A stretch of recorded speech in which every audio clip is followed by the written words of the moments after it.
They trusted the system, followed the rules, and served their country with everything they had. But what if I told you that right now, countless veterans are being quietly overlooked, not because they didn't qualify for benefits, but because the VA missed something critical?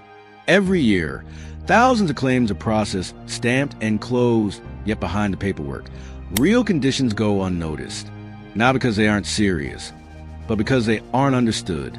Or worse, because they weren't mentioned the right way. If you've ever walked out of a VA appointment feeling like something was off, like your doctor didn't listen, or your symptoms were brushed aside, you're not alone.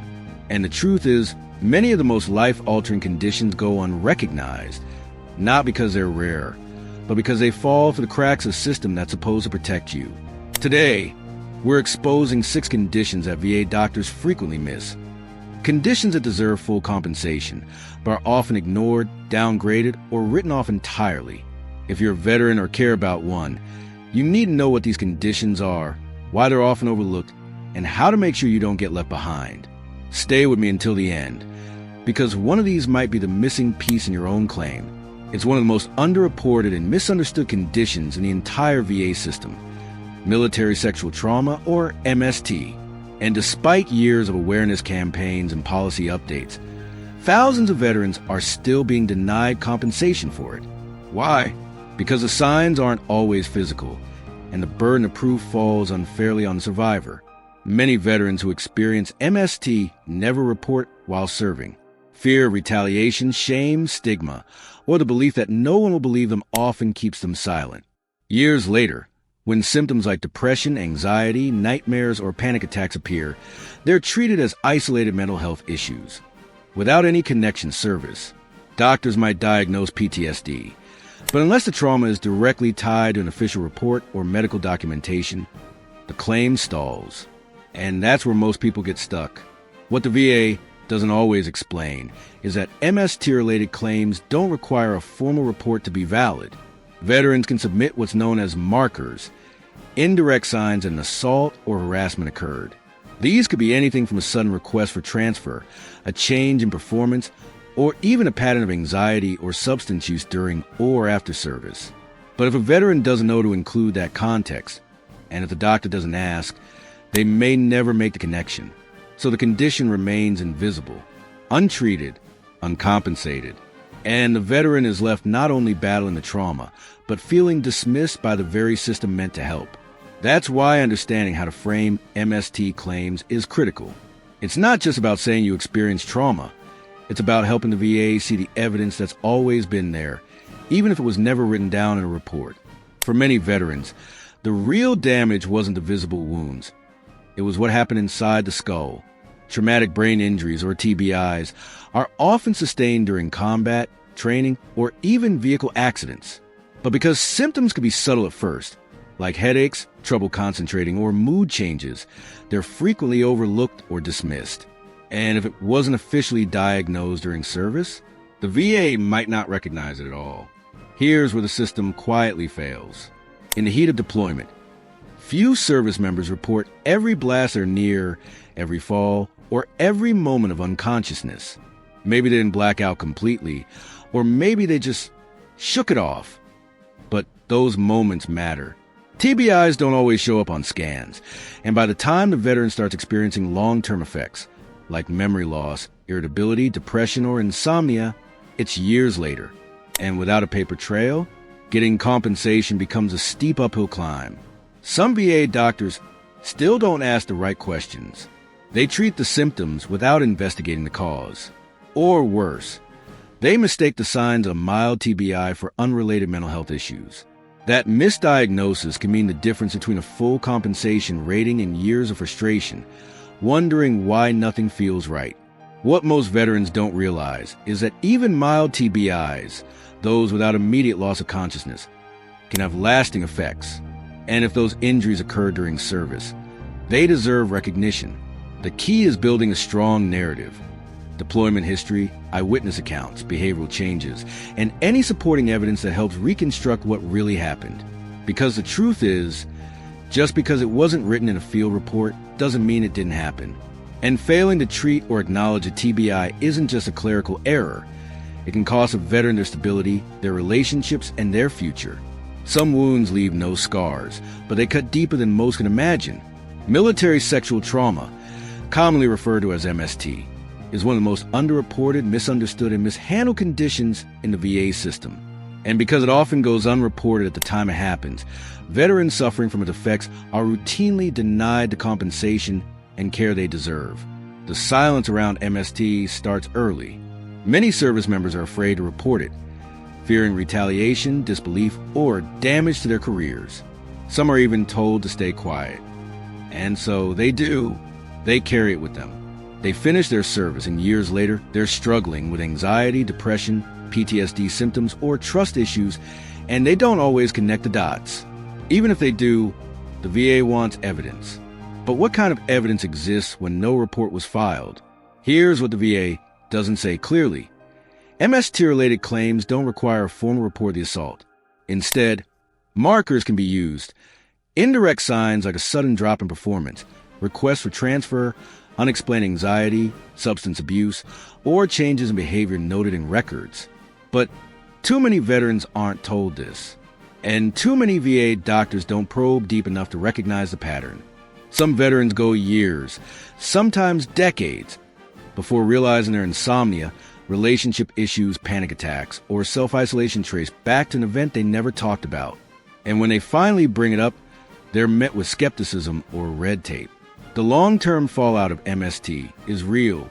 It can affect everything: mental health, physical health, career stability, even family life. And if it's left untreated or unrecognized, it chips away at a veteran's well-being from the inside out. The truth is, compensation isn't just about money. It's about validation. It's about being heard, believed, and supported. Veterans living with the aftermath of MST deserve full care and acknowledgement, regardless of when or how they're ready to speak. Ignoring it doesn't make it disappear. It just forces the burden back onto the very people who already paid a price in silence. To the untrained eye, or worse, a rush VA examiner, a migraine might sound like a simple headache, but veterans who suffer from real, chronic migraines know better. These aren't minor annoyances. They're full-body shutdowns. Light sensitivity, nausea, throbbing pain, visual disturbances, dizziness, and hours, or even days, of being completely incapacitated. And yet, far too often, these debilitating episodes are dismissed, downplayed, or flat-out misdiagnosed in VA claims. What makes it worse is how migraines are evaluated under the VA's rating system. The threshold isn't just about how often they occur. It hinges on how much they interfere with economic productivity. In other words, can the migraine actually prevent you from working? That's a high and often unfair bar to clear, especially when many veterans have spent years powering through their symptoms because they were trained not to complain. By the time they file, the record may not fully reflect the severity. Then there's the issue of documentation. If migraines weren't diagnosed during active duty, or if you never went to sick call for them, your claim could be denied. Even if the migraines were triggered by service-connected injuries, like traumatic brain injury, PTSD, or blast exposure. The VA often overlooks the connection between migraines and other service-related conditions, especially in cases where the symptoms emerge gradually or get worse over time. But here's what many veterans don't realize. If migraines are prostrating, that is, they force you to lie down in a dark room, unable to function, they can qualify for a much higher rating. In some cases, even 50%. The problem? VA doctors rarely ask the right questions to uncover how bad the episodes really are. And without clear documentation of how your life is being affected, the claim gets buried under the label of tension headache or non-disabling condition. The result?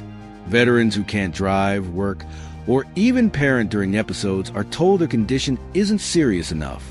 They're left without the compensation or the understanding they deserve. Migraines aren't invisible just because they don't show up on a scan. And if VA doctors continue to underestimate their impact, veterans will keep suffering in silence, missing out on support they've earned, while battling through pain no one else seems to take seriously.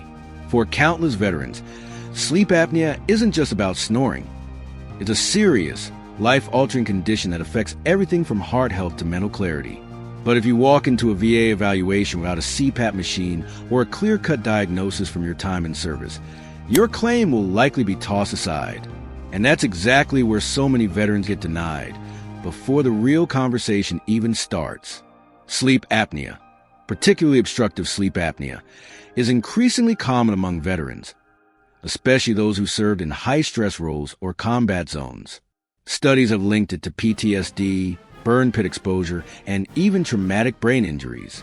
Yet the VA still expect a trail of documentation from your active duty years, something most service members simply don't have. After all, how many deployed Marines are getting sleep studies done in the middle of Afghanistan? The other issue is the CPAP.